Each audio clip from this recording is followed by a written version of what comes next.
ह्याच्यामध्ये सुकं खोबरं आहे, सुकं खोबरं भाजून घेतलेलं आहे, शेंगदाण्याचा कूट आहे, सुके धण्याचा पावडर करून घेतलं, जिऱ्याचा पावडर करून घेतला, हळद घेतली आणि कांदा लसूण मसाला घेतला, लसूण घेतलं, कोथिंबीर घेतली आणि याचं सुक्क वाटण करून घेतलेलं आहे. असं वाटण तयार होतं मिक्सरमध्ये. त्यात लसूण पण घातलेलं आहे सोलून आणि हे असं वांग्यामध्ये भरायचं. हा मसाला भरून झालेला आहे. सर्व वांग्याला मी मसाला भरलेला आहे आणि एवढा मसाला उरलेला आहे. आता मी कुकरमध्ये तेलामध्ये थोडंसं लसूण घालते, थोडा कढीपत्ता, हिंग, एक मोठा कांदा बारीक चिरून घेतलेला. काही जास्त करायचं नाही, थोडंसं कलर फक्त बदली झाला पाहिजे, आता मऊ झाला पाहिजे, तेवढा परतून घ्यायचा. तेल जरा जास्त घातलेलं आहे. कांदा नरम झालेला आहे. आता याच्यामध्ये जे मसाला भरलेले वांगी आहेत हे आपण एक एक मी आता तेलामध्ये सोडते.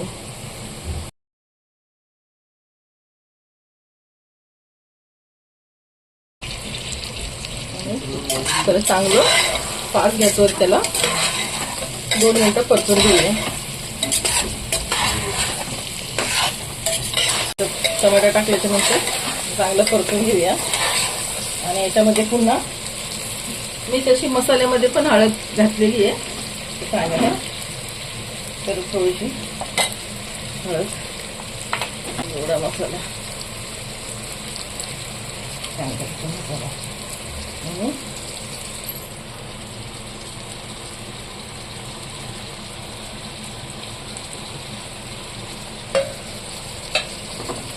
टाकून पुन्हा 2 मिनिटं पाणी घालूया.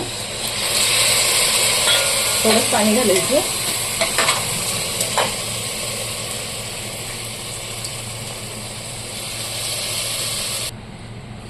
अशा प्रकारे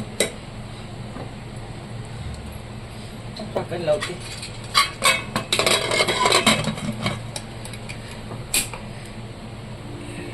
एक शिट्टी फक्त.